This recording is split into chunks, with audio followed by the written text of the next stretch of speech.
மட்டும் படுக்காதீங்க. நீங்க முடங்கிறாதீங்க, நீங்க முடங்கிறாதீங்க. ஏன்னா பிசாசுக்கு ரொம்ப பிளஸ் பாயிண்ட் என்ன தெரியுமா?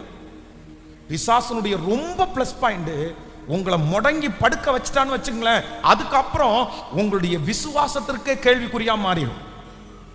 கொஞ்ச நாளைக்கு முன்னாடி வந்து நின்று அத்தனை பேருக்கு முன்னாடி பாகால் தெய்வமானால் பாகாலை பின்பற்றுகள், கர்த்தர் தெய்வமானா அவ்வளவு சவால் விடுறான்.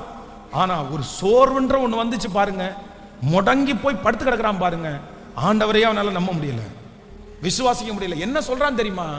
போதும் கர்த்தாவே,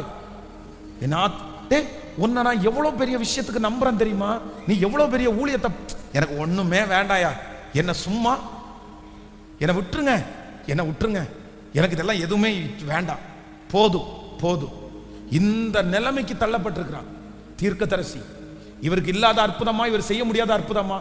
அப்போ முடங்கி படுத்துக்கிட்டீங்கன்னு வச்சுக்கோங்களேன், உங்க ஃபெய்த் எல்லாம் போயிடும், நீங்க எதுவுமே பண்ண முடியாது. அதனால நான் உங்களுக்காக ஜெபம் பண்றேன். கர்த்தர் நிச்சயமா இந்த 100 டேஸ்க்குள்ள உங்களை கர்த்தர் தட்டி எழுப்புவார்.